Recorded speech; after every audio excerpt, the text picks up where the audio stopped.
All right, guys. I got a Jiffy. What is it? It's a Jiffy ice auger, but I use it to drill holes for fence posts. And it doesn't work. You want to know why it doesn't work? Right here. These plastic bulbs crack. If you try and buy the replacement, they tell you to go fly a kite. You have to buy a new carburetor. So go on Amazon. If they want to sell parts, they don't need any of my business. So screw them. Buy a Chinese carburetor for, I don't know what it was. It's like $8. It's way cheaper than, anyways, $8 for a carburetor. Nobody rebuilds these things anymore. Comes with a brand new deal. So let's show how to do it. First step, take this screw out right here. Okay, screw's loose. This comes loose. Just pull it gently because it's plastic over the little choke lever. It's still going to be attached to these two wires right here. It can just sit over here, out of the way. Screw fell on the floor. Next, you get your little air filter. That just sits on there. Next, you got some Allen screws. If there's fuel in this thing, once we take this loose, it's all going to drain out. So have a place for that fuel to go.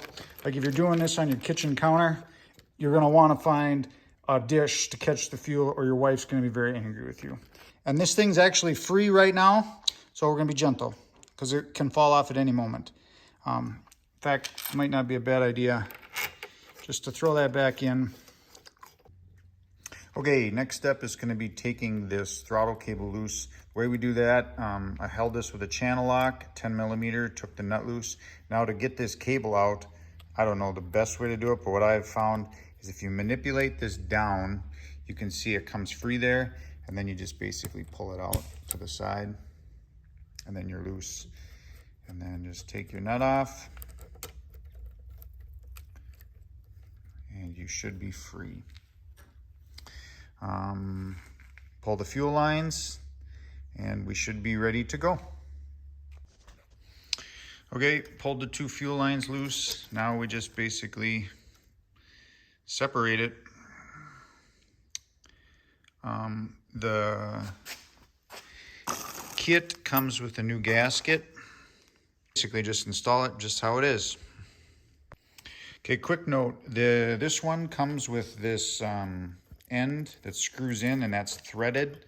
On the old one, this basically went through with a washer. So what I'll need to do is I'll need to pull this loose and then we'll just physically screw it onto there and that'll hold this in place and then we'll hook this up.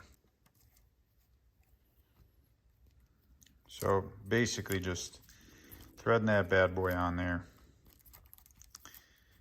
Get her close and now we can get everybody situated again. One other detail I want to point out, this where the throttle cable goes, there's two ends. This one's got a bevel for the cable to drop into. This side is just flat. So make sure that you flip this up the right way so that the cable drops in nicely. And then we'll put the gasket on the back, get it up, put the fuel lines on, and put it all back together. Okay, so this is like the final assembly. You got to make sure this is vertical, okay? And then there'll be a curve on this side. The screws are in. This gasket, there's a rubber gasket on the face of the carburetor. We have the gasket in between here. And then we just tighten everybody up.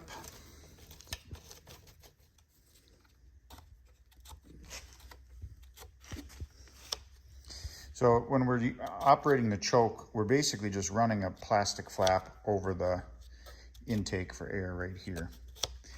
And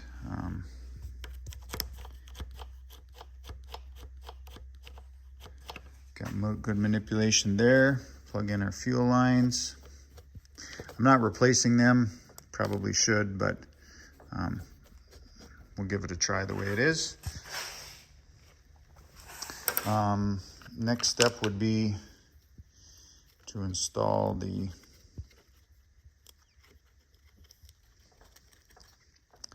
air filter. And then the last step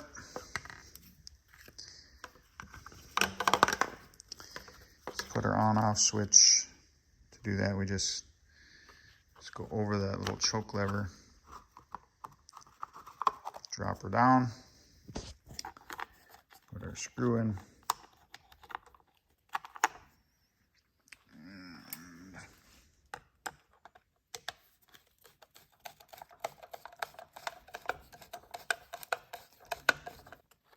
Yeah. So, should we try it? I've got a little bit of fuel in here. It is on. We'll give the primer bulb.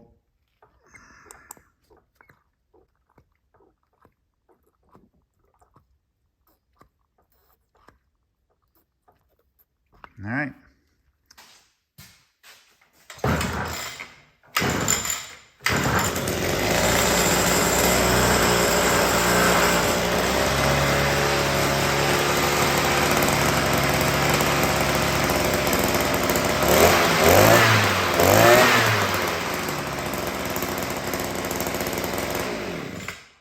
Yeah, baby.